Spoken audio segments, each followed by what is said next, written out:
कभी डर लगा है या कभी ऐसा दर्द हुआ है? आप 4 या 5 साल की बच्ची थी जिसके साथ सच्ची घटना हुई थी, रेप। हम पुलिस की वर्दी को देखते ही डर जाते हैं। कि कॉमन बात है कि पुलिस जो है वो उसका वर्किंग अलग है, वो थाने बुलाना करना। और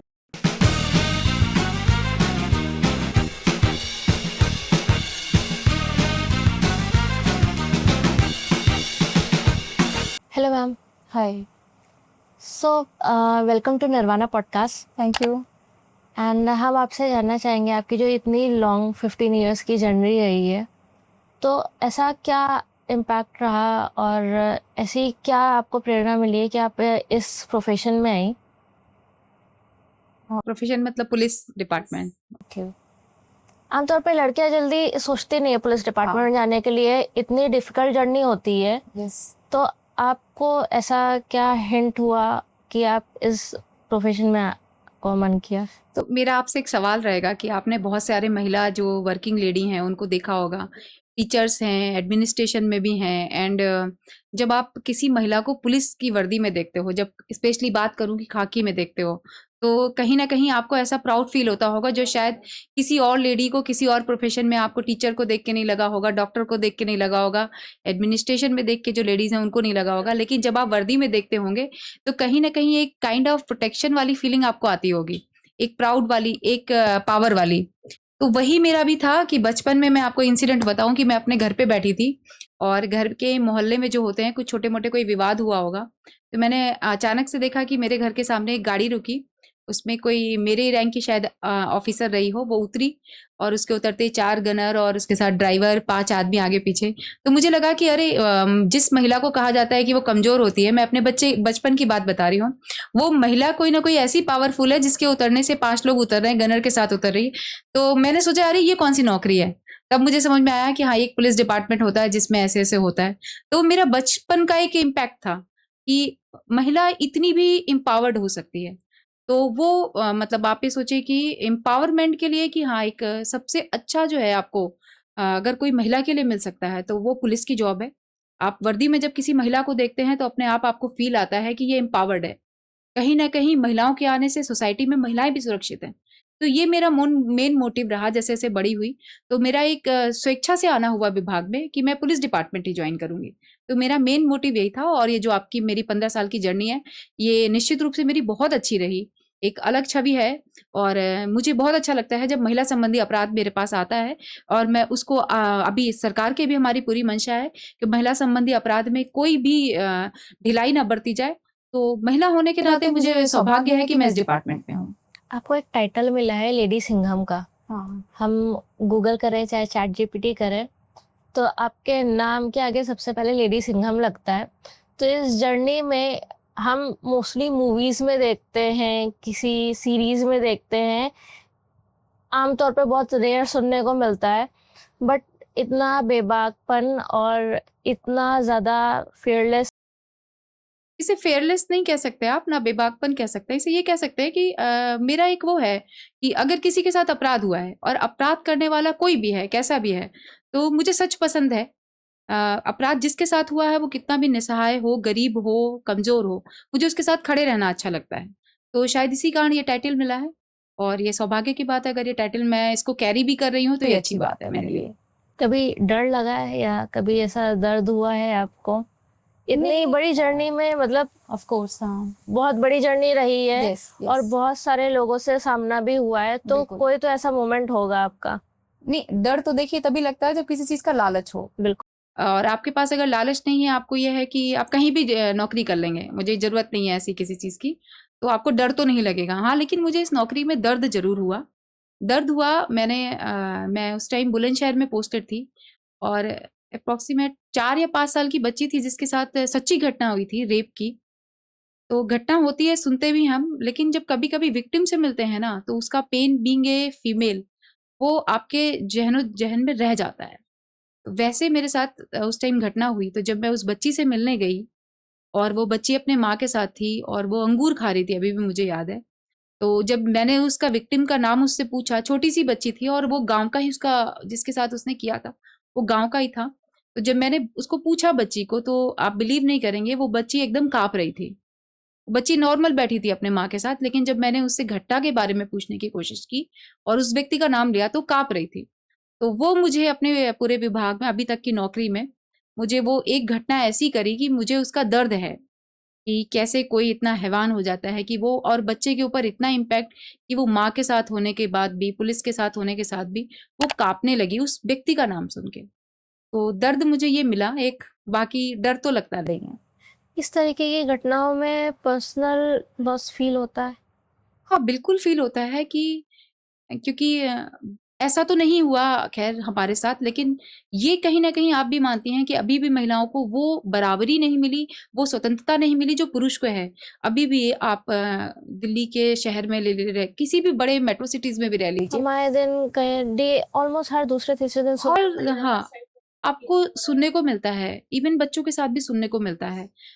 उत्तर प्रदेश में सरकार इतनी सशक्त है, क्लियर हमको इंस्ट्रक्शंस हैं कि आप नहीं बियर करेंगे, बट इंसान की मानसिकता नहीं बदल रही है। अभी भी महिला को एक वस्तु अगर कुछ लोग समझते हैं, तो मुझे नहीं लगता है कि पूर्ण रूप से हम सुरक्षित हैं। तो इस चीज़ को लेके कहीं न कहीं तो दुःख है। अगर आज के समाज में भी माँ-बाप ये नहीं चाह रहे हैं कि हमारी बेटी हो या बेटी होना, अभी भी लोग डर जाते हैं, तो उनके माँ-बाप की गलती या परिवार की नहीं है, हमारा सोशल स्ट्रक्चर अभी भी वैसा है कि वुमेन आर नॉट सेफ। तो इस कारण ये है, तो देखती हूँ तो तकलीफ तो होती है कि कुछ लोग ऐसे कैसे कर जाते हैं। वैसे तो वुमेन किसी भी करियर में कह लें या किसी भी फील्ड में कह लें सुरक्षित नहीं है। कभी आपको ऐसा फील हुआ है? नहीं, मुझे नहीं फ़ील हुआ। वुमेन सुरक्षित है। हाँ, बट जो समाज में एक महिला के लिए थोड़ी टेंडेंसी है वो खराब है कि उसको प्रूव करना पड़ता है, ये चीज़ गलत है। बट अब हम महिलाएँ भी सशक्त हैं, हमें भी पता है पहले कि के हाँ, मतलब हम 2016 केस था, बहुत सारे ऐसे केसेस हैं दिल्ली के जो कोलकाता केस है, तो यस। तब से अब में क्या ऐसा चेंज आया है हमारे डिपार्टमेंट में कि आपको लगता है कि काफ़ी चीज़ें चेंज हो चुकी हैं और महिलाओं को भी काफ़ी रिलीफ मिला है? देखिए, जहाँ तक लॉज़ की बात करेंगे तो बहुत सारे लॉज़ आए हैं और बहुत सारे सुधार हुए हैं। आपने देखा होगा मिशन इम्प्लीमेंट शक्ति। हो रहे हैं? हाँ, इम्प्लीमेंट हो अरे, आप देखिए मिशन शक्ति जो हमने चलाया है, पहले जो था महिलाओं को थाने जाना पड़ता था और उनसे पुरुष से ही डिस्कस करना पड़ता था। अभी देखिए हमारे पास स्पेशल विंग है। महिला सशक्तिकरण के अंतर्गत हमारा जो नारी शक्ति केंद्र चल रहा है, उसमें आपको सिर्फ़ महिलाएँ मिलेंगी और आपसे डिस्कस भी सिर्फ़ महिलाएँ करेंगी। हमारे थानों पे जो है, पूरे उत्तर प्रदेश के थानों पे अलग से महिलाएँ जो हैं, वो आती हैं, उनको अलग स्पेशल ट्रीटमेंट मिलता है। सुना भी जाता है, उनका नाम भी गुप्त रखा जाता है। सारी आपने देखा है कि जो हमारी कॉल्स भी हैं, वो नंबर भी हमारे दिए जाते हैं। इनफैक्ट जिले में भी एक स्पेशल नंबर चलता है, अगर महिला चाहे तो अपनी प्रॉब्लम डिस्कस कर सकती है। बेसिक रूट कॉज़ ये है कि बस जो महिला के बारे में एक टेंडेंसी बनाई जा रही है, वो जब तक नहीं जाएगी, तब तक सरकार या जो जितने नियम हैं, वो कहीं न कहीं फुली इम्प्लीमेंटेड नहीं होंगे। लॉज़ हैं, लॉज़ बहुत अच्छे हैं, नो डाउट। घटना होती है, आपने देखा भी है कि महिला संबंधी अपराध में अब उतने जल्दी एक्शन होते हैं जितने पहले नहीं होते थे। अब अगर महिला कह भी दे कि मेरे साथ रेप हुआ है और वो जाके कोर्ट में भी यही बात कहती है, भले और एविडेंस ना भी सपोर्ट करें, तब भी उस व्यक्ति को जिसके खिलाफ वो महिला बोल रही है, वो सजा होती है। तो अपराध के खिलाफ हम लोग सशक्त हैं और हम लोग बिल्कुल जागरूक हैं। ऐसा नहीं है, महिला अभी अपराध अगर उसके साथ हो गया है और वो रिपोर्ट कर रही है, तो निश्चित रूप से न्याय मिलता है। हम पुलिस की वर्दी को देखते ही डर जाते हैं। सिर्फ एक लोगों का नहीं है, मोस्टली मैं कहती हूँ 60 से 70% लोगों के साथ है। क्या ऐसा है और अगर है तो इसको कैसे चेंज लाना चाहिए इसमें? हुँ। ये है कॉन्सेप्ट कि पुलिस की वर्दी देखते ही लोग डर जाते हैं, क्योंकि कॉमन बात है कि पुलिस जो है वो उसका वर्किंग अलग है, वो थाने बुलाना करना और ये सब चीज़ें।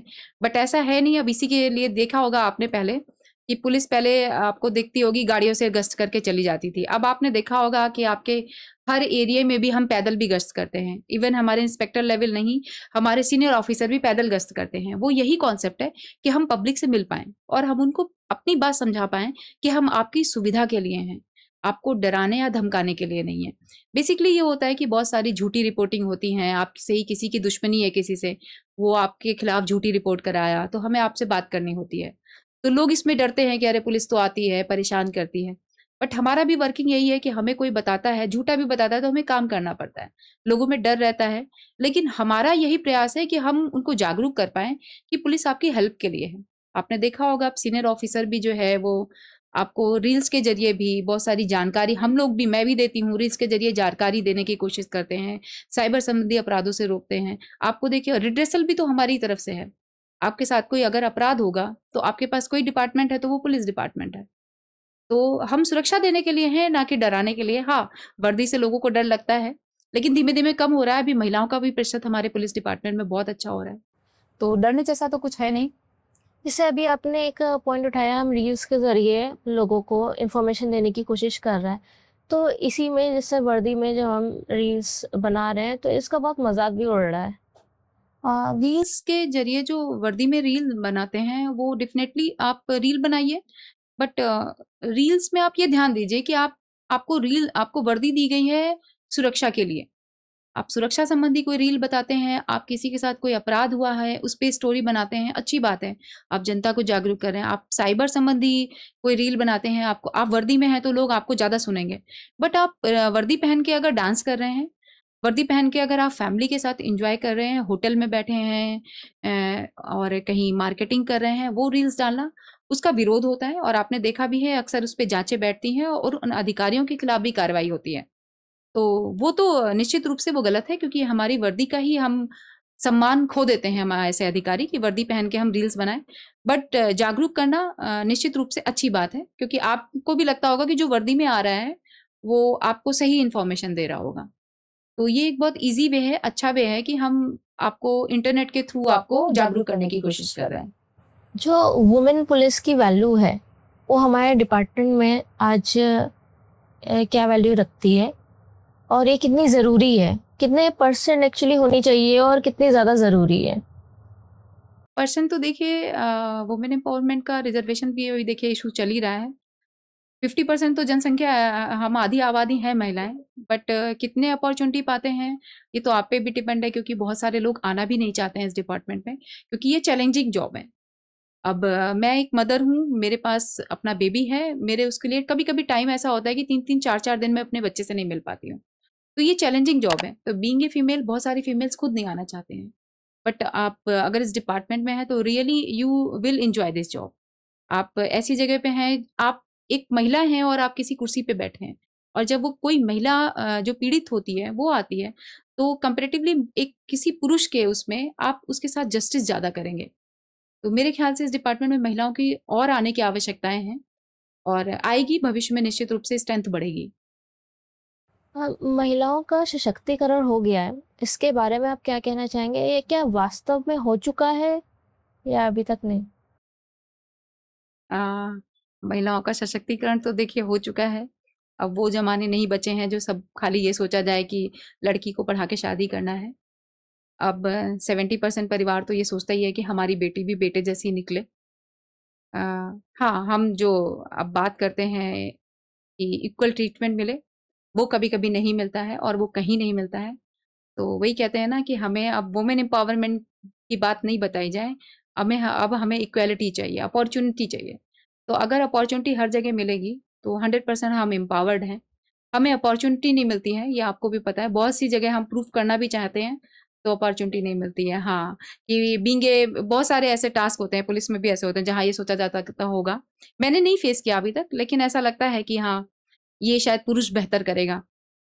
वहाँ पे ऐसा एरिया है, ऐसी चीज़ें हैं, तो पुरुष बेहतर करें। हमारे साथ कुछ बायोलॉजिकल भी प्रॉब्लम्स हैं, ये भी no doubt God God gifted है वो। बट ऐसा नहीं है कि हम चाहते ही नहीं हैं वो करना। तो वो तो हमें कुछ अपॉर्च्युनिटी तो ऐसी रहती हैं जो हमसे छूट जाती हैं, हर फील्ड में। बाकी हम एम्पावर्ड हैं, सोसाइटी में थोड़ा-सा मेंटल स्टेटस और थोड़ा सही हो जाए इन लोगों का तो शायद हम फुली एम्पावर्ड हो जाएंगे। बिल्कुल।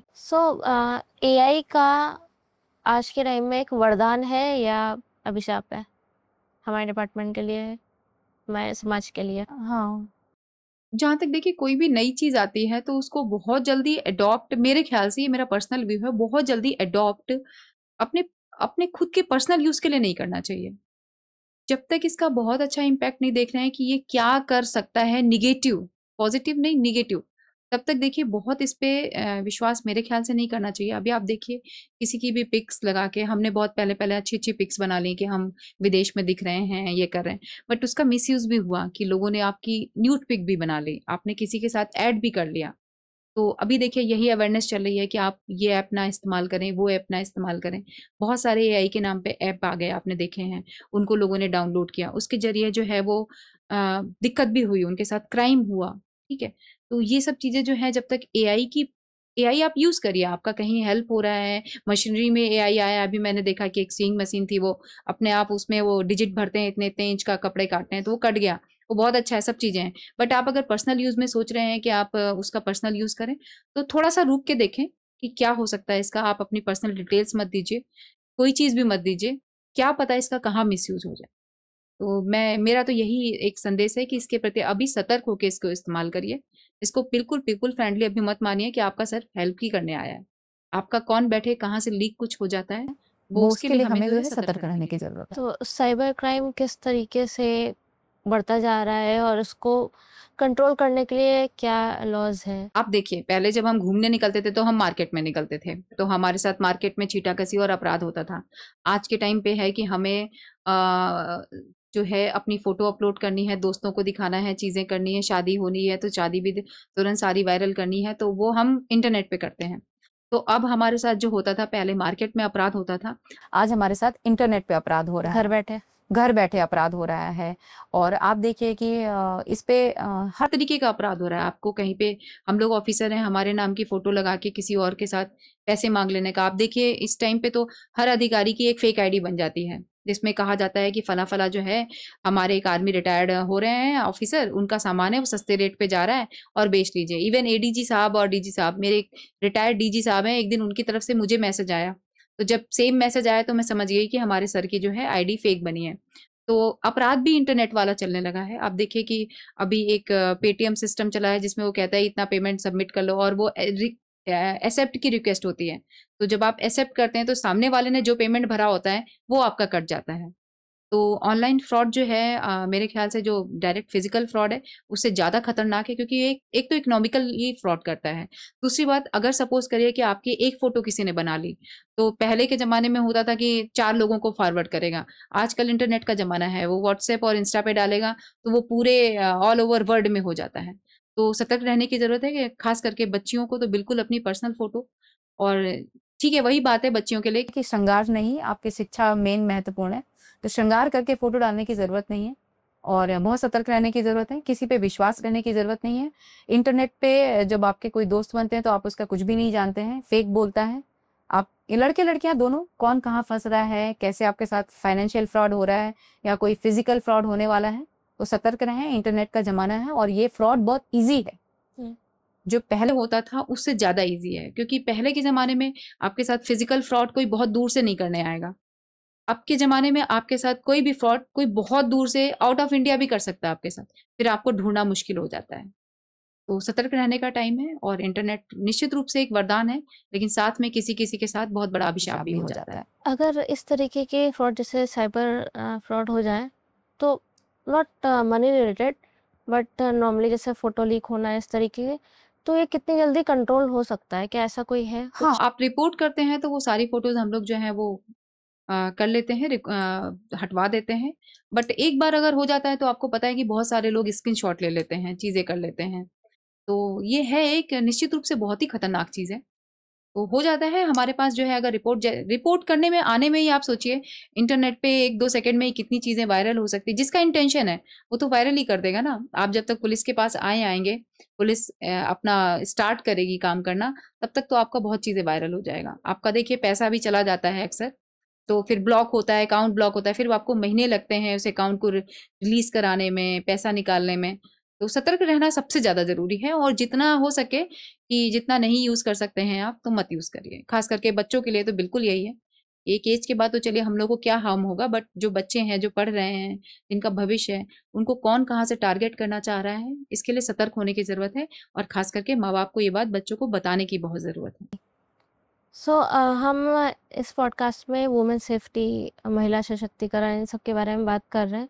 एक चीज़ और जानना चाहेंगे कि स्कूल में सेल्फ डिफेंस क्या होना चाहिए बच्चों के लिए? हाँ, ट्रेनिंग होनी चाहिए सही? बिल्कुल, बिल्कुल, सेल्फ self डिफेंस defense की की ट्रेनिंग training होनी होनी चाहिए। चाहिए। और ये हमारे जो पुलिसिंग में है, देखिए आप देखते होंगे कि हम लोग अक्सर अब स्कूल्स में जाते हैं।